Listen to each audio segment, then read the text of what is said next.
இந்த ரீசனிங்ஸில் இந்த 10 கொஸ்டின்ஸ் சொல்கிறோம்ல, இந்த ரீசனிங்ஸ் வந்து நார்மலாக என்ன மாதிரி வேணாலும் கேட்கலாம் ஜென்ரலாகவே. தர்க்க காரணவியல், புதிர்கள், பகடை காட்சி காரணவியல், எண் எழுத்து காரணவியல், எண் வரிசை, நம்பர் சிஸ்டம், இதெல்லாம் இதுவுமே நம்ம ஃபுல்லாக பார்த்துடலாம். அது ஒன்றும் பிரச்சனை இல்லை. ஓகே, இப்போ இதில் மட்டுமே 25 கொஸ்டின்ஸ் இது பண்ணுறாங்க. இதெல்லாம் வந்து நம்ம ஒரு கிளான்ஸ் ஃபுல்லாக நம்ம ஒரு தடவை இது பண்ணோம்னா இதை மட்டும் நம்ம வந்து ரெகுலராக நம்ம அடிக்கடி கொஞ்சம் ரெகுலராக ப்ராக்டிஸ். ஏன்னா மேக்ஸ் நம்ம ஆல்ரெடி ஏற்கனவே தரவாக இருக்கவங்களுக்கு ஒன்றும் பிரச்சனை இல்லை. புதுசாக நம்ம இது பண்ணுறோம் அப்படின்னா டெய்லியும் ஒரு 1 hour வந்து மேக்ஸ் மட்டும் கொஞ்சம் ப்ராக்டிஸ் பண்ணிக்கிட்டே இருந்தோம்னா எக்ஸாமில் கண்டிப்பாக அந்த 25 கொஸ்டின்ஸும் ஈஸியாக அடிச்சுட்டு போயிட்டே இருக்கலாம். ஏன்னா இதை வந்து நம்ம ரொம்ப போட்டு மெமரி பண்ணிக்க தேவையில்ல. அதுக்கு வந்து நம்ம இதுக்காக நம்ம இது பண்ண தேவையில்ல. நம்ம ஒன்லி ப்ராக்டிஸ் மட்டும்தான். Only 1 hour daily 1 hour practice மட்டும் பண்ணிவிட்டு என்ன ஐடியாங்கிறத நம்ம இது பண்ணிட்டோம்னா அதுக்கப்புறம் நமக்கு அந்த மைண்ட்லேருந்து நமக்கு மறக்காது. ஈஸியாக நம்ம வந்து ஆன்சர் பண்ணிட்டு போயிட்டே இருக்கலாம். அடுத்தது பார்த்திங்கன்னா அடுத்தது வந்து நம்ம சப்ஜெக்டில்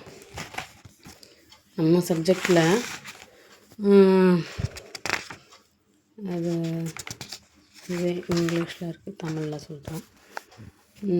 என்னென்னா நம்ம அதுக்கு முன்னாடி பார்த்தது வந்து ஜென்ரல் சயின்ஸ். அதில் 100 மார்க்ஸ் முடிஞ்சிடுச்சு. அடுத்த 100 மொத்தம் 200 மார்க்ஸுக்கு நமக்கு எக்ஸாமு. அடுத்த 100ல் ஃபஸ்ட்டில் உள்ளது என்னென்னா 25 கொஸ்டின்ஸ் எதுலேருந்து வருதுன்னா இந்திய தண்டனை சட்டம் ஐபிசி ப்ளஸ் வந்து பாரதிய நியாய சன்ஹிதா 2023. ரெண்டுமே எல்லாம் சேம் தான், கொஞ்சம் ஆல்ட்ரேஷன் பண்ணியிருப்பாங்க, அவ்வளோதான்.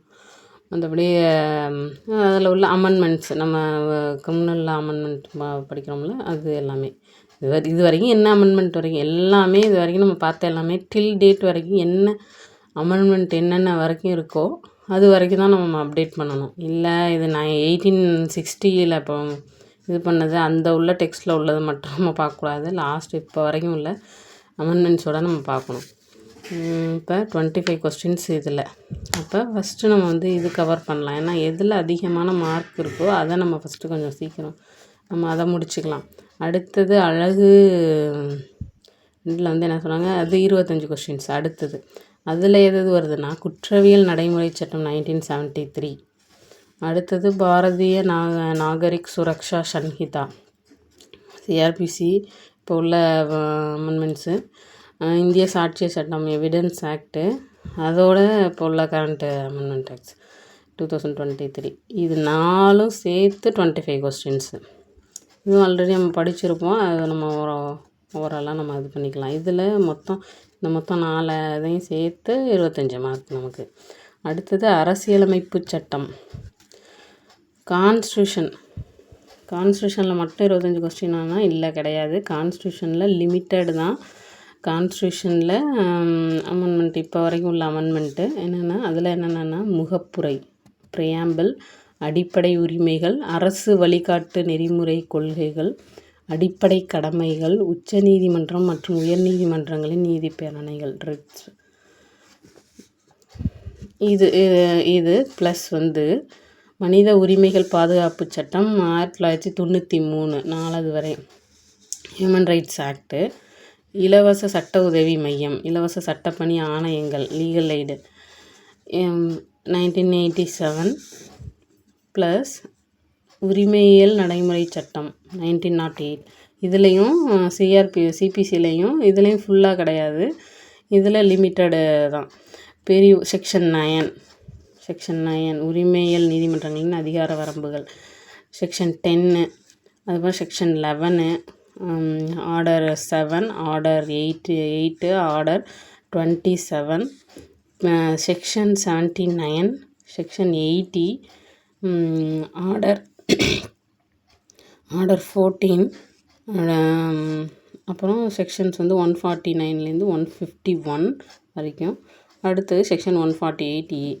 இது எல்லாம் சேர்த்து தான் எது constitution, human rights act, legal aid, plus CPC இது எல்லாம் சேர்த்து 25 கொஸ்டின்ஸ் இது. ஓகேவா? இப்போ மொத்தம் வந்து எவ்வளோ? மொத்தம் 50, 75 மார்க்கு இதில் வந்துடுது. அடுத்த 25 மார்க்கு மீதி ரிமைனிங் 25 ஃபுல்லாகவே வந்து என்னென்னா மைனர் ஆக்ட்ஸ். என்னென்னா மைனர் ஆக்ட்ஸில் சென்ட்ரல் ஆக்ட்ஸ் மத்திய சிறு குற்றவியல் சட்டங்கள் திருத்தங்கள் 4 இதுவரை சென்ட்ரல் ஆக்ட்ஸில் பார்த்திங்கன்னா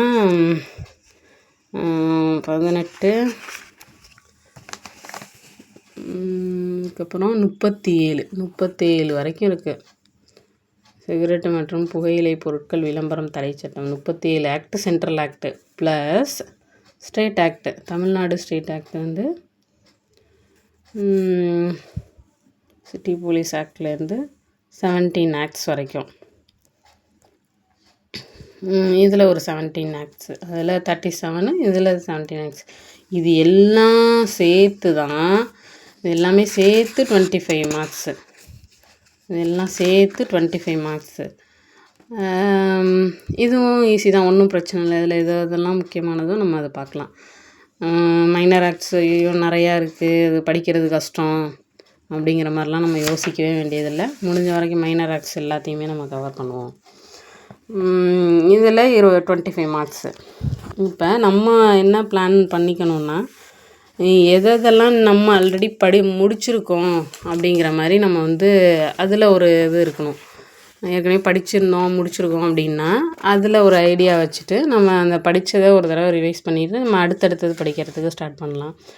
இல்லை புதுசாக தான் நான் ஒன்றா ஸ்டார்ட் பண்ணுறேன்னா எதில் அதிக மார்க்கு ஃபஸ்ட்டு ஸ்கோர் பண்ண முடியுமோ, எதில் அதிக மார்க் இருக்கோ அதுலேருந்து நம்ம ஸ்டார்ட் பண்ணி படிக்கலாம். இப்போ நம்ம இன்றைக்கி என்ன இது ஃபஸ்ட்டு நம்ம ஆரம்பிக்கிறோன்னா கான்ஸ்டியூஷன்லேருந்து ஆரம்பிப்போம். ஏன்னா அதுதான் பிள்ளையார் சொல்லி, அதனால் அதுலேருந்து ஆரம்பிப்போம். இது அழகு 3ல் 25 கொஸ்டின்ஸு. அரசியலமைப்பு சட்டம் 4 வரை எல்லாமே இப்போ வரைக்கும் உள்ள அமெண்ட்மெண்ட் வரைக்கும் தான். இதில் வந்து முகப்புரை ப்ரையாம்பிள், அடிப்படை உரிமைகள் ஃபண்டமெண்டல் ரைட்ஸு, அரசு வழிகாட்டு நெறிமுறைகள் directive principle of state policy, அடிப்படை கடமைகள் ஃபண்டமெண்டல் டியூட்டிஸ், உச்சநீதிமன்றங்களின் நீதி பேராணை, ஆள்வரை வரம்பு, ரிட் பெட்டிஷன்ஸ். ஓகேவா? இப்போ இது ப்ளஸ் வந்து அதோட human rights, legal aid, CPC இது எல்லாம் சேர்த்து தான் நம்ம வந்து 25 மார்க்ஸை நம்ம சொல்லியிருக்கோம். சரியா? இப்போ இதில் நம்ம வந்து இப்போ ஃபஸ்ட்டு வந்து நம்ம ப்ரையாம்பிள் வந்து நம்ம ஃபஸ்ட்டு என்னன்றதை ப்ரையாம்பிள் பார்த்துருவோம்.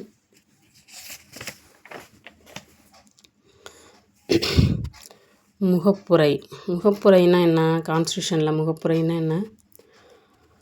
நம்ம அடிக்கடி இதை எல்லோரும் படிச்சிருப்போம். சில பேருக்கு இது ஆல்ரெடி மெமரியிலே இருக்கும்.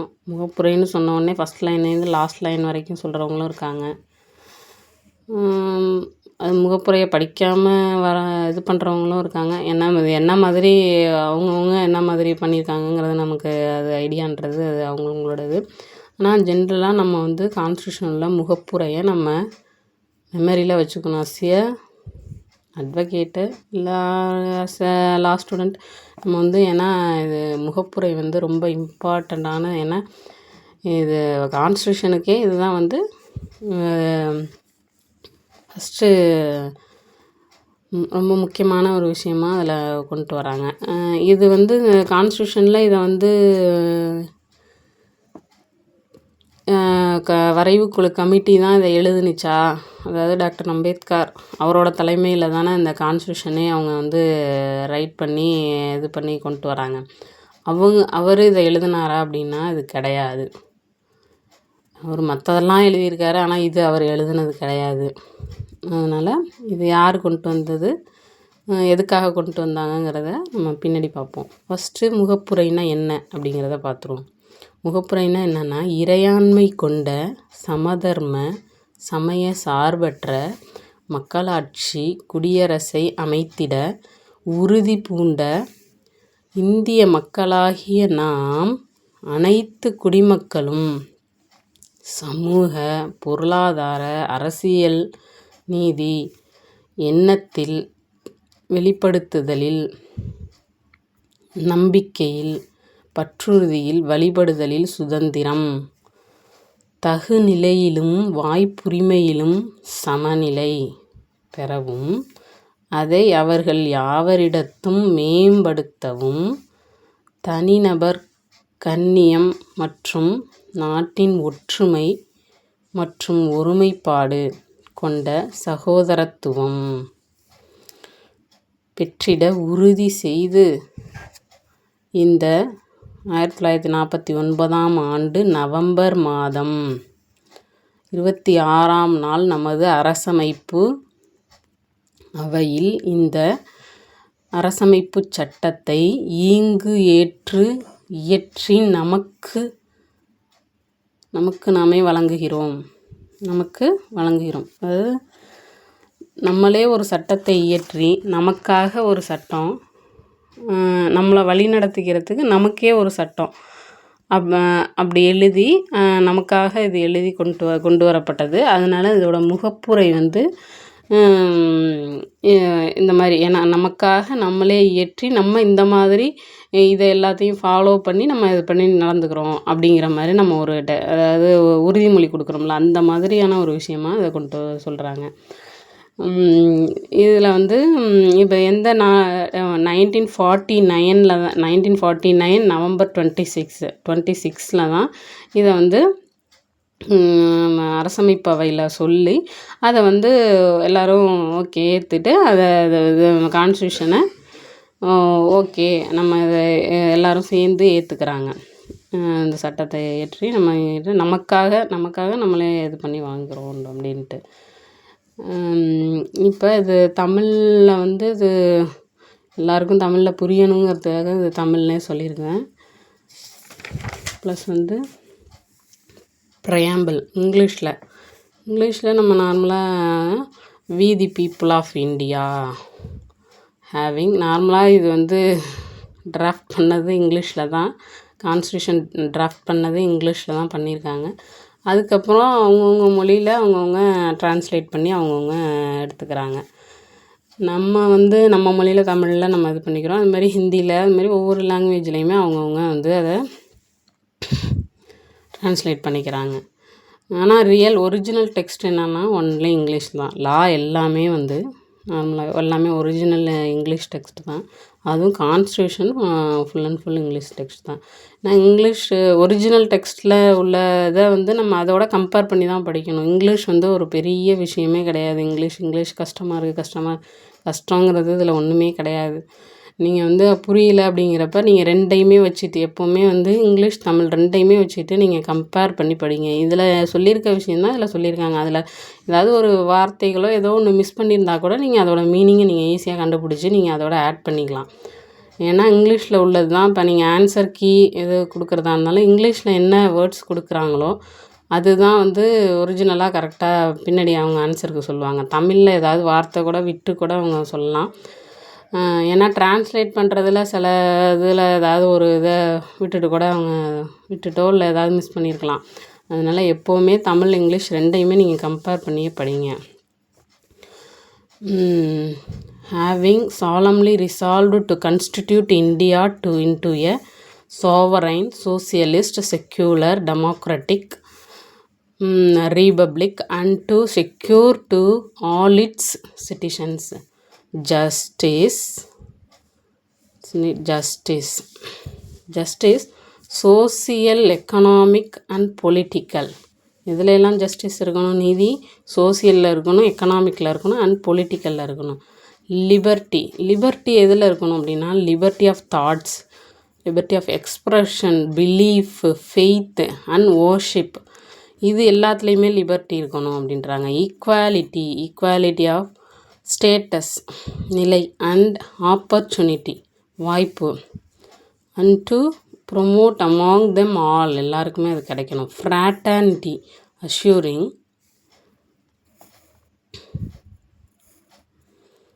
தி டிக்னிட்டி ஆஃப் இண்டிவிஜுவல், தனிநபர், and unity and integrity of the nations. In our Constitution Assembly, this 26th day of November 1949 do hereby. இது தான் நம்ம தமிழில் ஆல்ரெடி பார்த்தோம். இதுக்கு நமக்கு மீனிங் ஒன்றும் இதை தனியாக சொல்லணுன்ற அவசியம் இல்லை. நீங்கள் ஏற்கனவே படிச்சிருப்பீங்க. இது இப்போல்லாம் தமிழில் உள்ளதையும் இதையும் சேர்த்து நீங்கள் கம்பேர் பண்ணி நீங்கள் ஈஸியாக இது பண்ணலாம். ஒன்றும் இல்லை, அந்த மாதிரி சமுதாயம் நம்மளோட இறையாண்மை என்ன அப்படின்னா, நம்மளோட இது எல்லாருக்குமே ஈக்குவலாகலாம், ஜஸ்டிஸ்லேருந்து லிபர்ட்டி, ஈக்குவாலிட்டி, ஃப்ராட்டர்னிட்டி இது எல்லாமே எல்லாருக்கும் ஈக்குவலாக கிடைக்கணும். அதனால் நமக்கு நாமே ஒரு சட்டத்தை இயற்றி நம்மளே ஆட்சி செய்வோம் அப்படின்னு சொல்லி தான் அதை கொண்டு வராங்க. இதை யார் எழுதுனது? நான் ஃபஸ்ட்டு சொன்னேன்ல, இது டாக்டர் அம்பேத்கர் எழுதலை அப்படின்னு சொல்லிட்டு. இப்போ யார் எழுதுனதுன்னா, வரைவு குழுவால் தயாரித்து எழுதப்பட நேரு, ஜவஹர்லால் நேரு அவரோட நோக்க தீர்மானம் தான் இந்த முகப்புரை. அவர் எழுதின நோக்க தீர்மானத்தோட இதுதான் இந்த முகப்புரை. அவரோட நோக்கம் இந்த மாதிரி நமக்காக நம்மளே இயற்றி நம்ம இது பண்ணணும், இந்த மாதிரிலாம் இருக்கணும் அப்படின்னு சொல்லி அவர் ஒரு நோக்க தீர்மானம் எழுதுகிறாரு. அதை தான் நம்ம ப்ரியாம்பிளாக கான்ஸ்டியூஷனில் வச்சுக்கிறோம். ஓகேவா? இதை என்றைக்கு அவர் இதை சொல்லி ப்ரியாம்பிளை சொல்கிறாரு அப்படின்னா, 22/1/1947 கொண்டு வர்றாங்க. கொண்டு வரப்போ அன்றைக்கே எல்லாருமே ஏற்றுக்கிட்டு இதை ஓகே, இதில் முகப்புரை வைக்கலாம் அப்படின்றது எல்லாருமே அக்செப்ட் பண்ணிக்கிறாங்க. 22/1/1947 முகப்புரை. நார்மலாக இப்போ நம்மளோட முகப்புரை மாதிரியே யாரோடதுன்னா, நம்ம யூஎஸ்ஏல உள்ள முகப்புரையும் இட்ஸ் த சேம். இது மாதிரி தான் அவங்களோட முகப்புரையும் வச்சுருக்காங்க, சேம். இதில் ஜஸ்டிஸ், நீதி, சோசியல், எக்கனாமிக், பொலிட்டிக்கல் இந்த வேர்டெலாம் எங்கேருந்து எடுத்தாங்கன்னா, ஃப்ரெஞ்சு புரட்சியில் அவங்களோட முழக்கமே இதாக இருந்தது. இந்த வேர்ட்ஸ் எல்லாம் அதுலேருந்து எடுத்திருக்காங்க அப்படின்னு சொல்கிறாங்க. அடுத்தது முக்கிய வழக்குகள். இது நம்ம ப்ரியாம்பிள் சம்மந்தமாக முக்கியமான வழக்குகள் என்னென்ன அப்படின்னா, இதில் என்ன பெருசாக வழக்குகள் போட்டிருப்பாங்க அப்படின்னா, அது என்னென்னு பார்ப்போம். பெருபாரி வழக்கு AR 1960, சுப்ரீம் கோர்ட் 845. இதில் என்ன சொல்கிறாங்கன்னா, முகப்புரை அரசியலமைப்பு சட்டத்தின் ஒரு பகுதி அல்ல. Preamble is not a part of a constitution அப்படின்றாங்க. இது அரசியலமைப்போட ஒரு பகுதி கிடையாது. இது தனியாக இதில் என்ன எதுவும் செக்ஷனோ ஆர்டிக்கிளோ அதை என்ஃபோர்ஸ் பண்ணுறதோ இதில் எதுவுமே இல்லை அப்படிங்கிற மாதிரி இது ஒரு பகுதியே கிடையாது. இது சும்மா ஒரு சைடில் அடிஷ்னலாக ஏதோ ஒன்று சும்மா இது பண்ணி வச்சுருக்காங்க. அதனால் இதை ஒரு பகுதியாக கிடையாது, இதில் ஒன்றுமே பண்ண முடியாது அப்படிங்கிற மாதிரி எப்போ 1960 பெருபாரி வழக்கில் தீர்ப்பு சொல்கிறாங்க. அதுக்கப்புறம் வந்த கேசவானந்த பாரதி கேஸில் என்ன பண்ணுறாங்கன்னா, AIR 1973, சுப்ரீம் கோர்ட் 1461 இதில் ஏற்கனவே கொடுத்த தீர்ப்பை மாற்றி எழுதுகிறாங்க. என்னென்னா, முகப்புரை அரசியலமைப்பு சட்டத்தின் ஒரு பகுதி தான். நீங்கள் மற்ற எல்லாத்தையுமே நீங்கள் அரசியலமைப்பு சட்டத்தோட சொல்கிறீங்க, ஆர்டிக்கிள் 1 இதுலேருந்து எல்லாத்தையுமே சொல்கிறீங்க. அப்போ ஏன் ப்ரியாம்பிள் மட்டும் அரசியலமைப்பு பகுதி கிடையாதுன்னு சொல்ல முடியாது? அதுவும் இதோட ஒரு பார்ட்டு தான். அதனால் அதுவும் இம்பார்ட்டன்ஸ் தான். அதுலேயும் நம்ம எந்த கரெக்ஷன்னாலும் பண்ணலாம் அப்படிங்கிற மாதிரி. இது எல்லாமே கரெக்ஷனுக்காக தான் அவங்க இது பண்ணுறாங்க. அடுத்தது பிரச்சனைன்னு வர்றப்ப அடுத்தது இது பண்ணலாமா வேணாமா அப்படிங்கிறப்ப இல்லை இது ஒரு பார்ட் கிடையாது, அதனால் இதில் எந்த இது அமெண்ட்மெண்ட்டும் பண்ண முடியாது அப்படிங்கிற மாதிரி சொல்கிறாங்க. அதுக்கப்புறம் இல்லை இது ஒரு பார்ட்டு தான், அதனால் இது பண்ணலாம் அப்படின்னு சொல்லிட்டு கேசவானந்த பாரதி கேஸில் சொல்கிறாங்க. இப்போ வரைக்குமே ப்ரியாம்பிள் இஸ் எ பார்ட்டு தான், கான்ஸ்டியூஷனோட ஒரு பார்ட்டு தான். கொஸ்டின் கேட்டால் ப்ரியாம்பிள் அரசியலமைப்பு சட்டத்தின் ஒரு பகுதியா அப்படின்னு கேட்டால் ஆமாம் ஒரு பகுதி தான். அதை அமெண்ட்மெண்ட் பண்ணலாமா அப்படின்னா பண்ணலாம். இப்போ எப்போ பண்ணியிருக்காங்களா அமெண்ட்மெண்ட்? என்ன பண்ணியிருக்காங்க அப்படின்னு பார்த்தோம்னா, திருத்தம் 42வது சட்ட திருத்தம் பண்ணியிருக்காங்க. 42nd அமெண்ட்மெண்ட் 3/1/1977 3/1/1977 ஃபஸ்ட்டு பண்ணுறாங்க. என்னென்னா 42வது சட்ட திருத்தத்தில் பண்ணுறாங்க. அதில் என்ன பண்ணுறாங்க, ஆட் பண்ணுறாங்க வேர்ட்ஸ் எல்லாம். என்னென்னா, சோசியலிஸ்ட், செக்யூலர், இன்டெக்ரிட்டி இந்த வேர்ட்ஸை ஆட் பண்ணுறாங்க. ஆட் பண்ணுறதோ இல்லை ரிப்பீல் பண்ணுறதோ டெலீட் பண்ணுறதோ இது எல்லாமே அமெண்ட்மெண்ட்டு தான். அதனால் ஒன்லி ஆட் மட்டும்தான் அமெண்ட்மெண்ட்டுன்னு நம்ம சொல்ல முடியாது. அதனால் எல்லாமே ஆட் பண்ணலாம், டெலீட் பண்ணலாம், அதை கரெக்ஷன் பண்ணலாம். அதில் உள்ள எல்லாமே அது எல்லாமே அமெண்ட்மெண்ட்டு தான். சோசியலிஸ்ட், செக்யூலர், இன்டெக்ரிட்டி இதெல்லாம் வந்து 1977 ஆட் ஆனது. சரியா? ஒரிஜினல் டெக்ஸ்ட் 1950 கொண்டு வந்ததில் வந்து இந்த வேர்ட்ஸ் எல்லாம் கிடையாது. சோசியலிஸ்ட், செக்யூலர், இன்டெக்ரிட்டி 3 வேர்டும் வந்து 1977 1977 42nd அமெண்ட்மெண்ட்டில் கொண்டு வந்தது. இப்போ இந்த 42nd அமெண்ட்மெண்ட்டில் நிறைய ஷரத்துகள், நிறைய ஆர்டிகல்ஸில் வந்து அமெண்ட்மெண்ட் பண்ணுறாங்க. நிறைய விஷயம், அதில் நிறைய கான்ட்ரவர்சி அதுலேயுமே இது பண்ணி அந்த கான்ட்ரவர்சிலேருந்து ஒரு அமெண்ட்மெண்ட் கொண்டு வராங்க. நிறைய அமெண்ட்மெண்ட் பண்ணதுனால இதை என்ன சொல்கிறாங்க, இந்த 42nd அமெண்ட்மெண்ட்டை மினி கான்ஸ்டிடியூஷன் அப்படின்னு சொல்கிறாங்க. மினி கான்ஸ்டிடியூஷன் அந்தளவுக்கு, அதாவது ஆல்ரெடி கான்ஸ்டியூஷனே பெருசு, அதுலேயே வந்து இதில் கரெக்ஷனே எக்கச்சக்கமாக இது பண்ணியிருக்காங்க. இதுவே பெருசாக இருக்குது. அதனால் இதை ஒரு மினி கான்ஸ்டியூஷன்னு சொல்கிறாங்க, நிறைய அமெண்ட்மெண்ட் பண்ணதுனால. ஓகே, இது இப்போ ப்ரியாம்பிளில் நம்ம இது பார்த்துருக்கோமா. அடுத்தது என்ன சொல்லலாம்னா இதோட சிறப்புகள் என்னவாக இருக்கும். கான்ஸ்டியூஷனுக்கு சிறப்புகள் நிறைய விஷயம் இருக்கும். அதே மாதிரி இந்த ப்ரியாம்பிளுக்கு என்ன சிறப்புகள் அப்படின்னா, இது நோக்கம் மற்றும் விருப்பம். இது நேரு வந்து அவர் எழுதுனது. இவரோட நோக்கம் மற்றும் விருப்பம், அவரோட விருப்பம், இதுதான் வந்து ப்ரியாம்பிள். அரசியலமைப்பு சட்டத்தின் திறவுகோல். இது என்ன சொல்கிறாங்கன்னா, அரசமைப்பு சட்டத்தின் திறவுகோலாக இந்த ப்ரியாம்பிள் இருக்குது அப்படின்றாங்க. It's a key. அடுத்தது வந்து அரசியலமைப்பு சட்டத்தின் சோல், ஆன்மா. ப்ரியாம்பிள் என்ன சொல்கிறாங்க, அரசியலமைப்பு சட்டத்தின் ஆன்மா என்றும் கூறுறாங்க. முன்சி என்ன சொல்கிறாருன்னா, இந்தியாவின் ஜாதகம். இந்தியாவோட ஜாதகமே இந்த ப்ரியாம்பிள் தான்ப்பா. ஏன்னா இந்த ஜாதகத்தை, இந்த ப்ரியாம்பிளை பார்த்தாலே இவங்க என்னென்ன பண்ணுறாங்க, எதுக்காக இது பண்ணியிருக்காங்க, இவங்க என்ன மாதிரி ஆட்சி செய்கிறாங்க, இது எல்லாமே வந்து இதில் தெரிஞ்சிருங்க. அதனால் இந்தியாவோட ஜாதகமே ப்ரியாம்பிள் தான் அப்படின்னு சொல்லி முடிக்கிறாரு. இப்போ நம்ம வந்து இப்போ ப்ரியாம்பிள் பார்த்துட்டோம். இப்போ நம்ம அடுத்த கிளாஸில் என்ன பண்ணுவோம்னா, ஃபண்டமெண்டல் ரைட்ஸு. ஃபஸ்ட்டு நம்ம கான்ஸ்டியூஷன் ஃபுல்லாக முடிச்சிருவோம். ஏன்னா அதை முடிச்சுட்டு அடுத்தது ஒன்று ஒன்றா நம்ம இது படிப்போம். ஏன்னா ஃபஸ்ட்டு ஒவ்வொரு 25 மார்க்குக்கும் என்ன மாதிரியான வந்து முடிக்க முடியுமோ அந்த மாதிரி ஒன்று ஒன்றா நம்ம முடிச்சுட்டு வந்துடுவோம். இப்போ ஓரளவுக்கு ப்ரியாம்பிளில் எந்த டவுட்டும் உங்களுக்கு இருக்கிறதுக்கு வாய்ப்பு இல்லை. அப்படி ஏதாவது டவுட்டு ஏதாவதுன்னா நீங்கள் கமெண்ட் பண்ணுங்கள், நான் டீட்டெயில் சொல்கிறேன்.